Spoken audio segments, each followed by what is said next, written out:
to be here this morning and to present the ministry. And I tend to talk fast and sometimes talk long, but it's just so that you get to know me, because you guys don't know me. I want to present what the Lord is doing, and that is the goal. And it's amazing that we're in Germany. It's a beautiful country, and I'm glad to be here. Went to college with that corner over there, and know many of the missionaries that you already support. So that's something really cool. It's not going to the next page. Yeah, okay.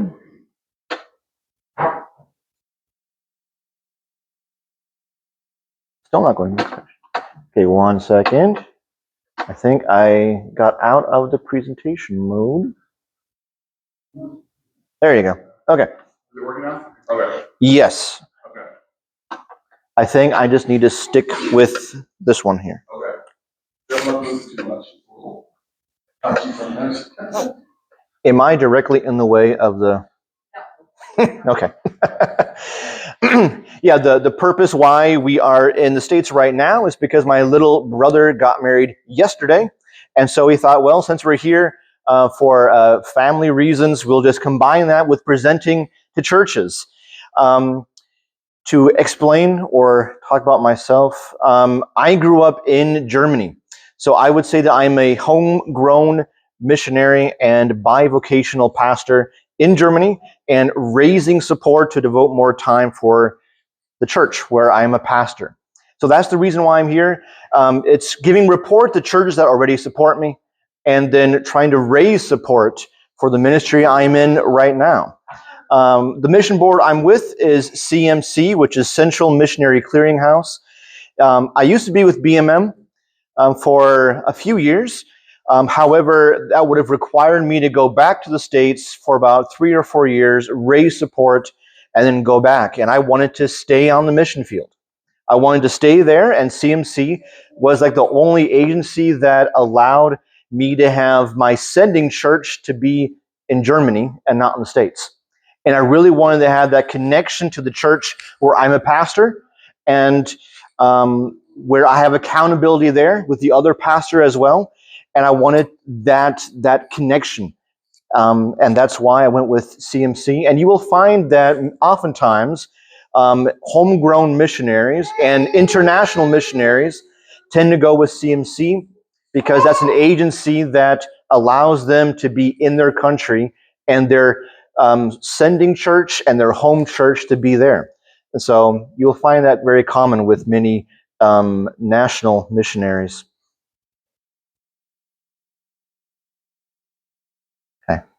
Okay.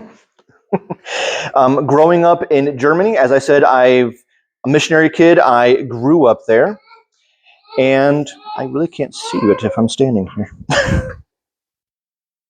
That is better. Okay. So, born in the States at a very young age, and then when I was about 14 months old, we moved to Germany. At first, it was down in the south, and in a few churches in the Midwest, you will still see some really old prayer cards. On top, you see my buddy Benji and Stillwell in Peru, and his uncle is Andrew Barnes that you guys support. And then down below you see our little family. Back in the day, it was down in Bavaria. That's where we started our ministry, where my parents learned the language. And then, of course, over the years, we grow older. This is a picture of us arriving back in the States from furlough at the Des Moines airport back in the day, where you could receive people directly at the gate and not down the stairs. And so, yeah, I grew up as a missionary kid, and the question is, what's the difference of being a missionary kid and not being a missionary kid? I didn't know any difference. Growing up with brothers at home, David, the little tiny scrawny kid, he's the one that got married yesterday, and played sports as well. And this was because my dad was known as the basketball pastor in Berlin, because he would travel from basketball practice to basketball practice, and then to like a Bible study. So people saw him in his sweats on a bike going to and from practice and Bible studies, known as the basketball pastor in town. And because his ministry in trying to reach out to the community was through sports, I was also involved in sports. And so I'm the kid in the very first row with the sweatband. That's me. So growing up, a house full of boys playing sports.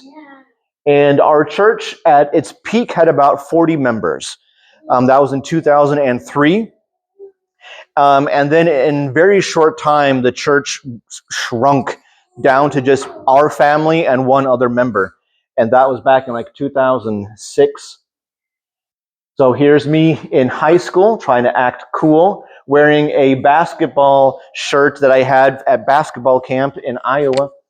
And so, yeah, besides that, my parents were missionaries, a normal childhood, just not in Iowa, but rather in Germany.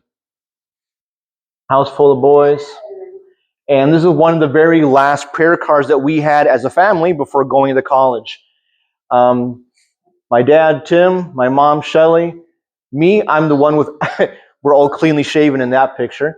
But the one in the middle, that's me with the halo above my head. Daniel to the right, and then the little tiny scrawny kid, the first of us boys to wear glasses, that's David, the one that got married yesterday. Since then, of course, we grew up in Berlin, and even after I went to college, I went back to Germany for Christmas, and Berlin always remained a part of my identity in many ways. I love the city. We grew up there. Always felt connected to it. So even when I went to college and went back, I was always special to not only go back home, but go back to the city of Berlin. But then I went to college. And where did that picture come from? In the yellow, that's Pastor Kyle. And his wife is the one in the green and the blue. Several years ago. Anyways, in college, my parents wanted me to get a biblical education. So I went there for 1 year, but 1 year turned into 4 years. Then I changed my major my junior year, so it turned into 5 years. And then I went back for seminary.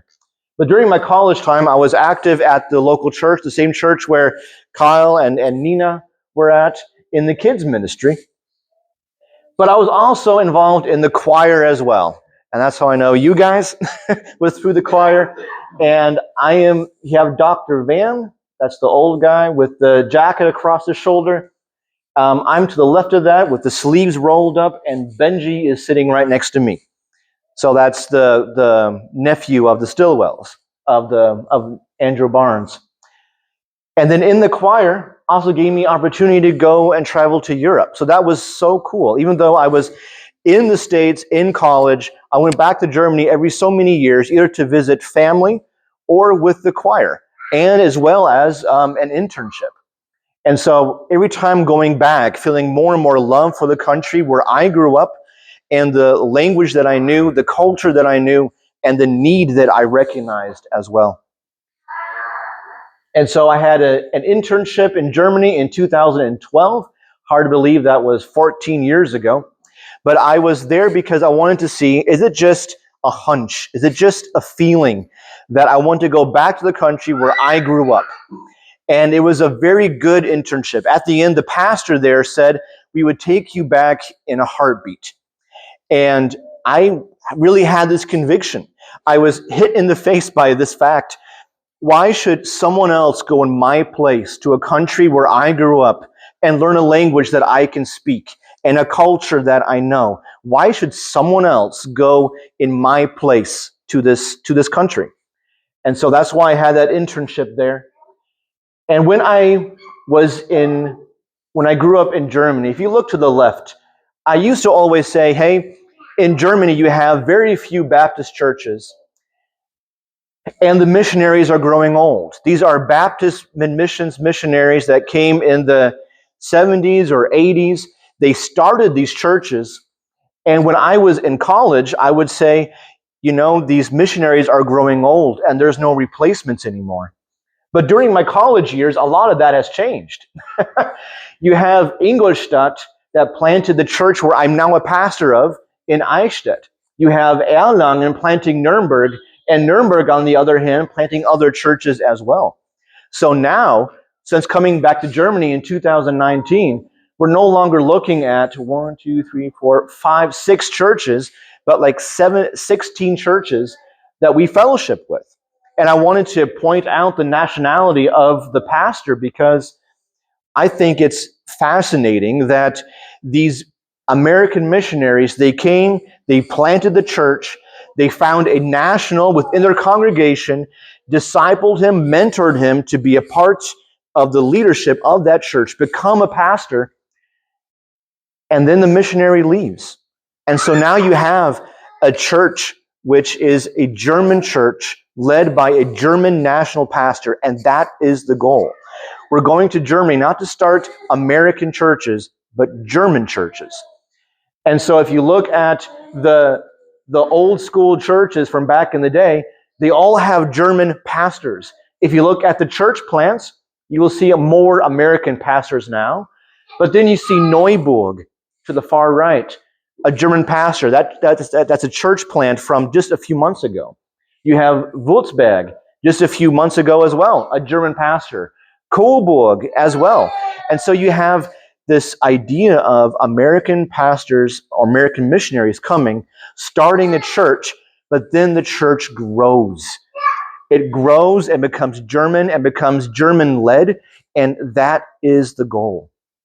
That is the goal. And so if you look at our fellowship of Baptist churches now in Germany, you have a map of Germany here, and on the bottom right-hand corner, you have the state of Bavaria. And Bavaria is kind of like the Texas of Germany in the way they see themselves, in the kind of pride they have. They are the Texas of Germany. And those are our fellowshipping churches. And you'll see like a format in a way, because it's all along the Autobahn. So the goal was that when you have a church planting another church, it's within half an hour of the mother church, which means that you are closely knit. If there's a church that has a problem, you are right there. A church that needs help, you're right there. If the pastor is sick, you have someone else half an hour away, and they can pulpit supply on a Sunday morning. And so we are, us pastors are of different nationalities, different missions agencies if they're American, different theological trainings. Not all of them are from faith. Some are from like Bob Jones, some are from Northland, and then also differences in theological preferences. We're not all identical in every way, but we have a strong brotherhood.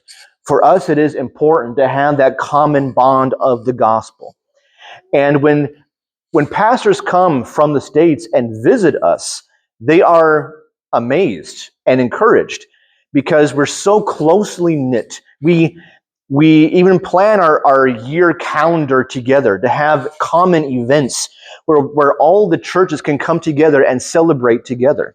So it's a true brotherhood, not just of the pastors, but of the churches. And when you come to a pastor's meeting, yes, you're speaking German there because we're German churches. But I find it fascinating. Not only are the pastors there, but you will also have a deacon or two as well, or someone that is being mentored to lead the church. And so it's not just the pastors there, but they are discipling and mentoring the next generation. And I find that very, very cool and important.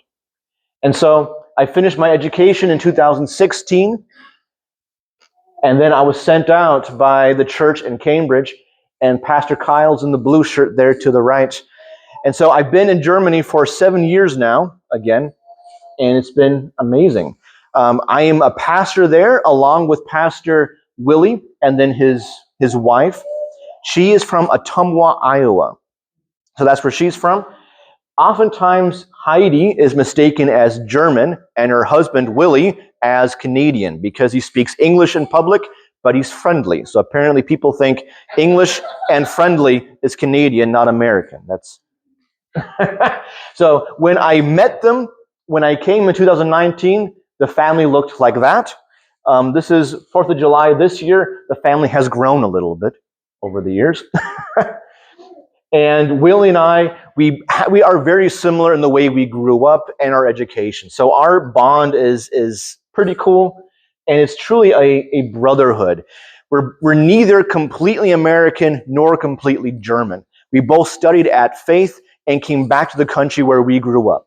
And so our connection is good. And it got much closer during the COVID era because I was living at their home. And so I was seen as the other guy in the house, and to his daughters as either brother or uncle. So either brother Aaron or uncle Aaron, because I'm really close to Heidi's age, but she was like my mom for those 10 weeks. So how do you explain that dynamic? We don't know either. I'm simply known as the other man in the house. And so you have Sophia and Olivia, and very, very dear to us. And when Lisa and I got married last year, you see a whole bunch of tears. They see us as an extended part of the family. And so I was ordained in 2024 and then installed as pastor along with Willie in 2024. And so you have Pastor Willie in the pink or the coral. Then you have the three deacons standing behind us, and then there's me. And so even though I've been active in that church since 2019, I've only been a pastor along with Willie since 2024. There's some fonts that you don't have that I have. So we're serving in the city of Eichstätt. It means Oak Town, so the cool kids call it Oak Town. It's literally a castle on a hill overlooking a valley. So it is a beautiful place, and if the fog is just right, it looks like there's a castle in the clouds. So that's where we're at, and it's a city of approximately, the video doesn't work either, huh? Video does not work. Okay. It's a city of 17,000 people with 14 Catholic churches, a mosque, a Lutheran church, and us. So that's the demographics of the city. It's known for two major things. It's known for, here's the size of like the downtown area, like the medieval part of the city. It's a really old city. And so you have the downtown area to the left, and then you have Faith Campus to the right. So everything's a lot more squished together, a lot more dense. It is an old world after all. And talking about old world, down there we have our brewery. And the question for you guys is, how old do you think that brewery is? 400. 400 years old? Someone have 500? 600 years old. When did Columbus cross the ocean blue? 1492. That's the exact founding year of that brewery right there. So whenever we get tourists from the States, we go up to the castle, up to the tower. I say, look down there. That brewery was founded in 1492. So that's the age. It's known for two major things. One is the Catholic University. It is the only true Catholic university in Germany. And interestingly enough, if you know someone, even from the Midwest, that is a monk or a nun, they probably have heard of that university and that city. I know that Jay Chapman, pastor in Carroll, Iowa, his mom used to be a nun, and she knew that city and that university. So it's known for Catholicism, even the city of the Counter-Reformation during the Reformation. So we're uber Catholic. And it's known for fossils. If you've heard of the Archaeopteryx, that's the fossil to the bottom right. That's if you believe in evolution, which as a good Christian, we don't, but that would be the crossover between a T-Rex and a chicken. And so that is a very famous fossil, and that was found just a few miles away from us. And the fossil aspect is so much a part of our community that the logo, for our area, is the ammonite fossil. So it's known for those two things. And so not only is it a cool slogan, but it's very true. We are in the Jurassic Valley in the shadow of cathedrals. Not only is that catchy, but it's actually true. This is a valley system for 100 miles or so, where you see a lot of fossils from the Jurassic period. So in the Jurassic Valley, in the shadow of cathedrals. In 2019, that's when I went back to Germany. 2024, I was here again 2 years ago. And now the prayer cards are a little bit different, which is a very good thing because we got married. We got married last year. So I proposed to her in April. Cool engagement picture. We got married in the States because we could not get married in Germany. So we got married on Faith Campus at the Faith Pond. And then we had our wedding in September. And that's us now. Our prayer card it's in the back. I stole this idea from Pastor Willie, which is you can cut it down the middle, and then you have the prayer card with the information in the back. But then you have a postcard. And if you want more information or want to know how you can pray for us more, you can fill out the postcard, send it to my mom with a beautiful Eichstätt picture on the back, and we can get in contact. So the church where I'm a pastor of is the Freie Baptistengemeinde Eichstätt. Frei means independent or free. We want to emphasize we are not a church-run state, and therefore we are free. The Free Baptist Gemeinde Church in Eichstätt. We recently rented a new facility. That's something that's been really cool right now. We were getting too big for our storefront shop. So we found an old bath and kitchen display facility and rented it. So now we can fit approximately 100 people in there. On a Sunday morning, we are about 80 to 85, maybe a good 90 on a Sunday morning. But that was a good opportunity for our church to grow, not only in faith, can we afford this, but also the men of the church that don't usually preach or teach, giving them opportunity to get active building, doing handcrafting stuff. And so our church, we celebrated 10 years anniversary in November, and we invited the newspaper. They made an article about it. Also invited the mayor. The third mayor came. Also invited the local Catholic priest and the English pastor, the Lutheran pastor to come as well, and all of our churches from the fellowship to come. So we had about 300 people there, and it was stuffed. And it was a true day of celebration. And if you have the Baptist Bulletin, which many churches do, you've probably seen that picture. And that's after a long evening of celebration, and after we cleaned up, that's the picture. You have Ashim to the left, then you have me and Lisa, Daniel, a founding member. Then you have Pastor Rick Fessel from Charles City, and now pastor of evangelism at Cambridge. Then you have some folks from Atumwa that came.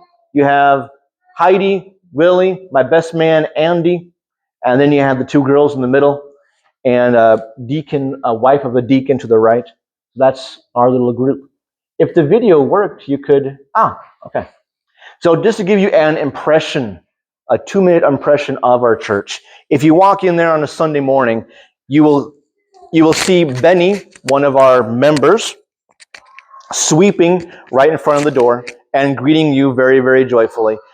He was saved a few years ago. When you see him, he's covered in tattoos from head to toe, and dragons, demons, and goblins. That was his previous life, and he is a completely new person now.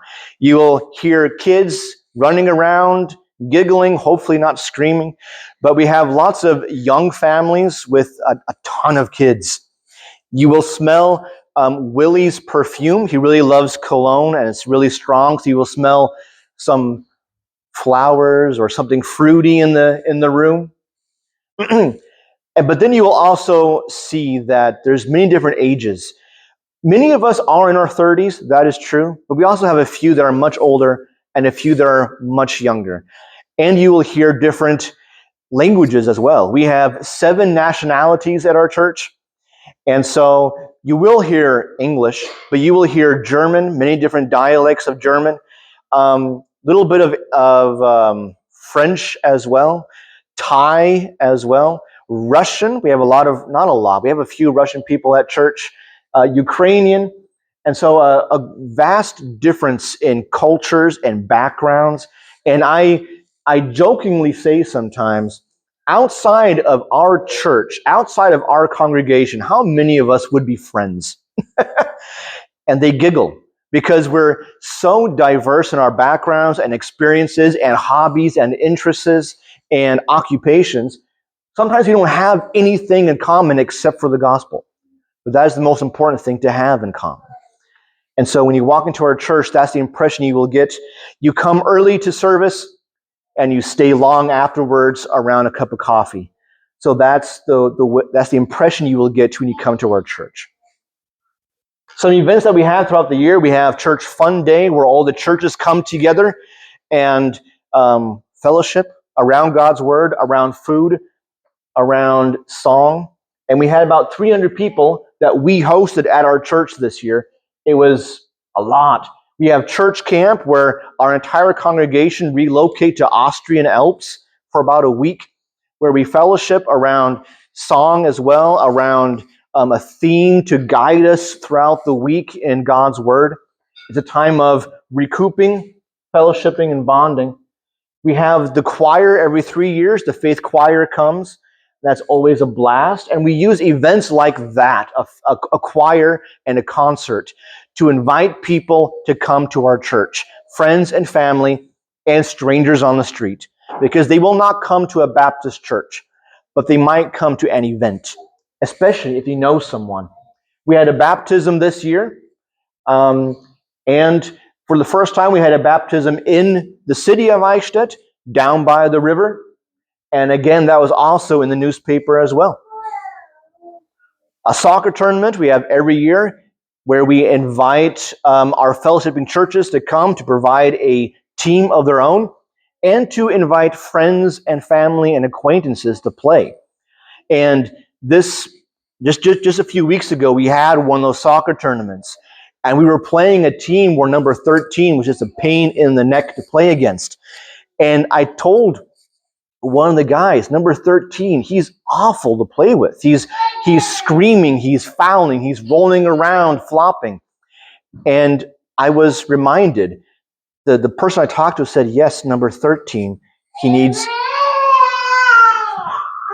Jesus.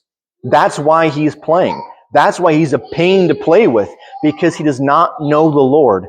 But he is now together with us, hears the gospel, and see how we play together. Of course, we have an intern this year to last year. We have men's and women's evenings or weekends. And then we have my wife teaches flute. And at the end of the school year, she has a little concert for her students. And this year we had 80 people come to the concert. 75 of them non-church people.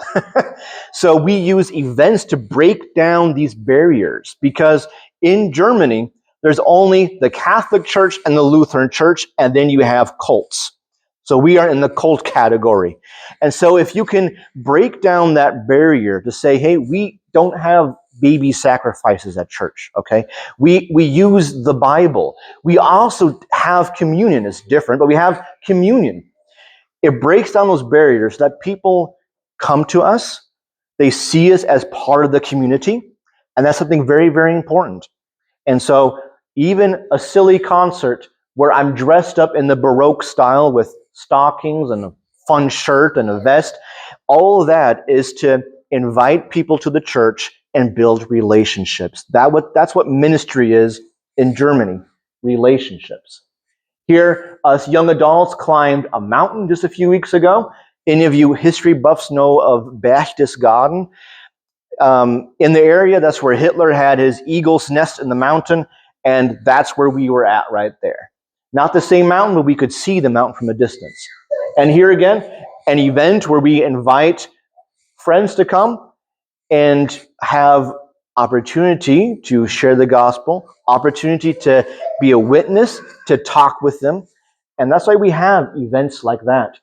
Ministries we have throughout the week or the month, young adults, men's evening, women's evening, youth group, leadership training, which is something new, mommy and baby time, one-on-one discipleship. Every one of our members is paired with someone else, and they have discipleship all year long.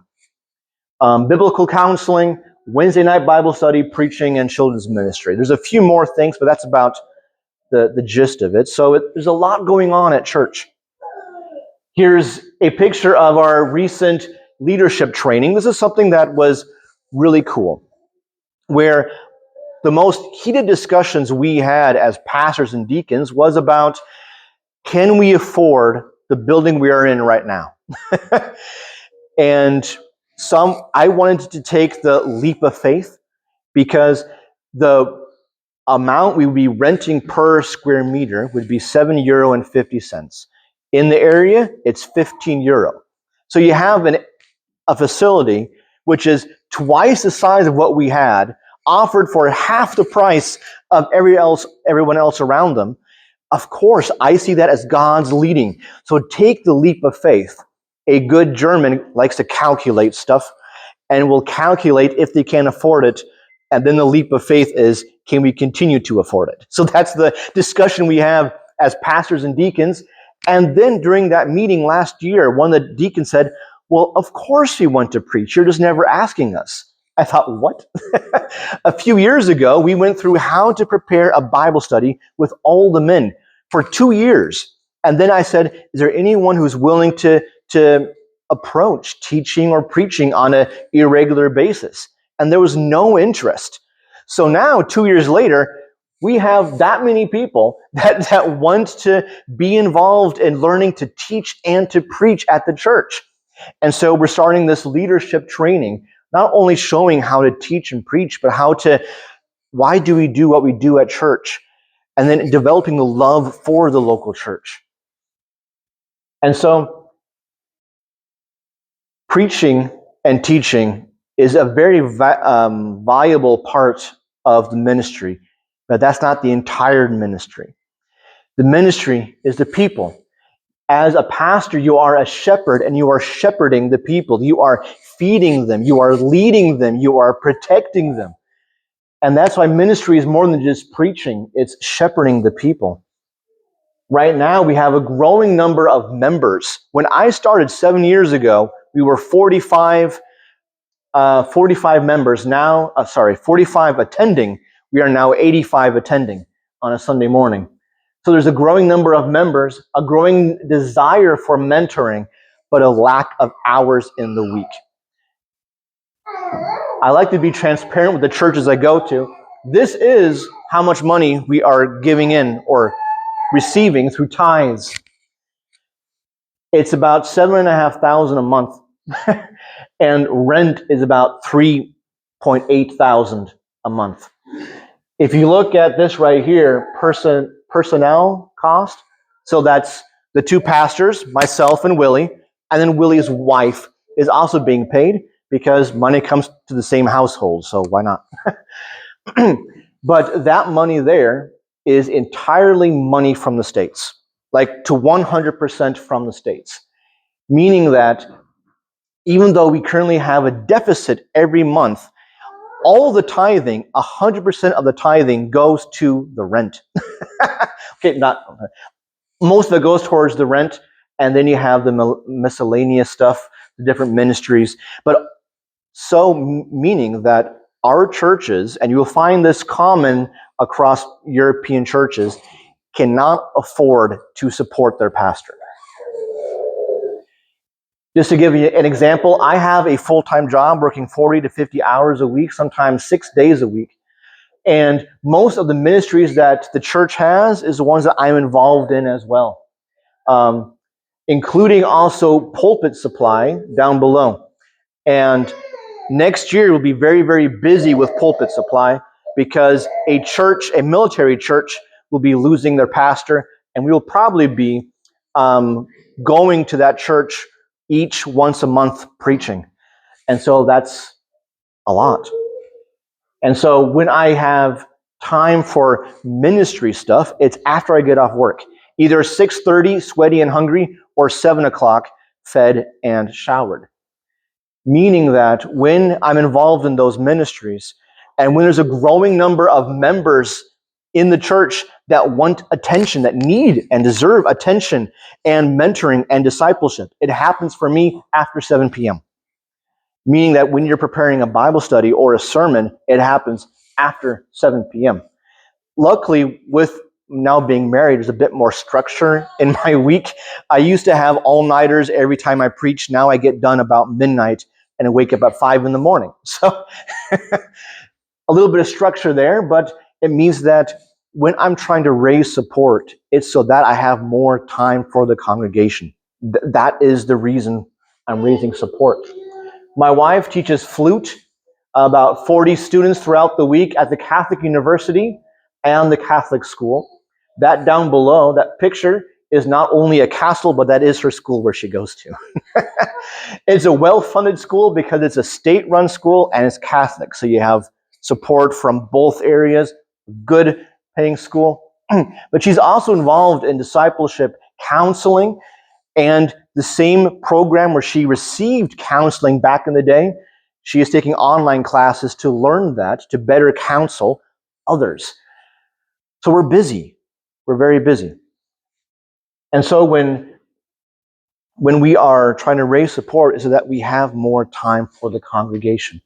We have Family Saturdays, where we, down on the left, you have it's called the Caribbean of Bavaria because the water looks green. And then to the right, you see Lisa on a stand-up paddleboard. And by her leg, there's little Luna. That's our cat. She brought the cat from St. Petersburg, so it's a Russian cat. So, so yeah, that's our little family. Finances. I want to be straightforward.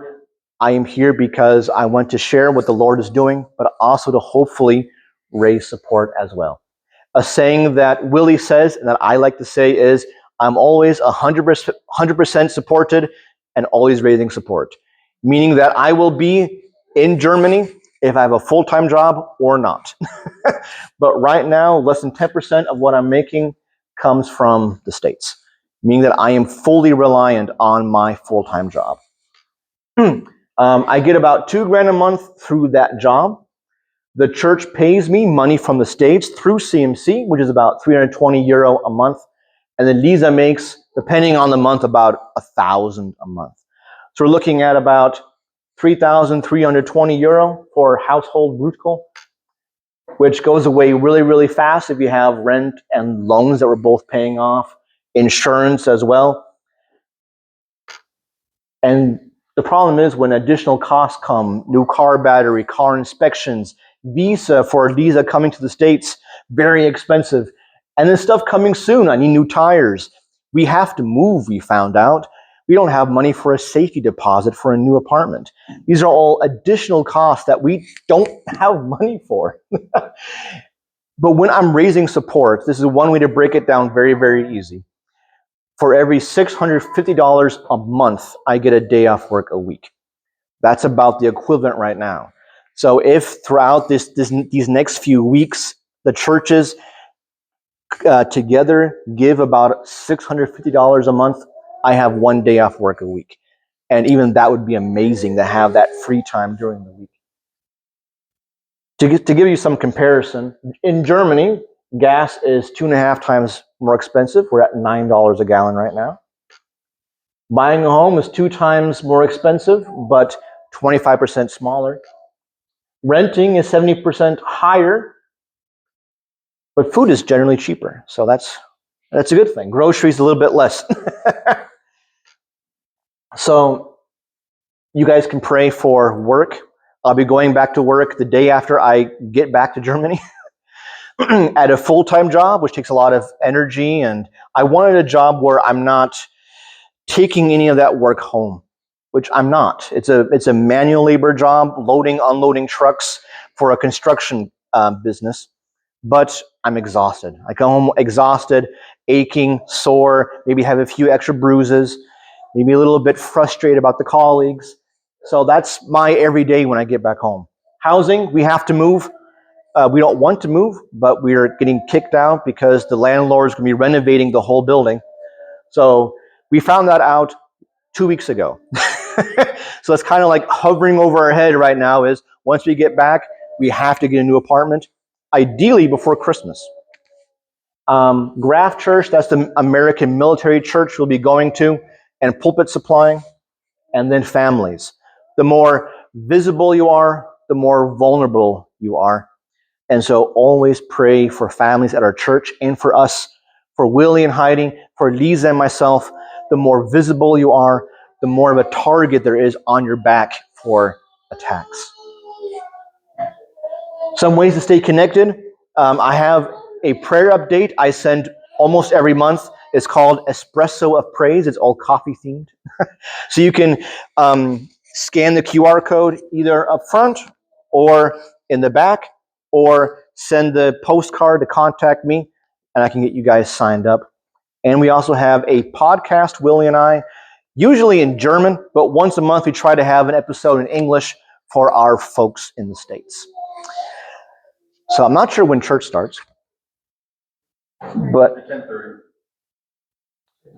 10:30. So if there's any questions, I will be in the back. So thank you for your time. Thank you.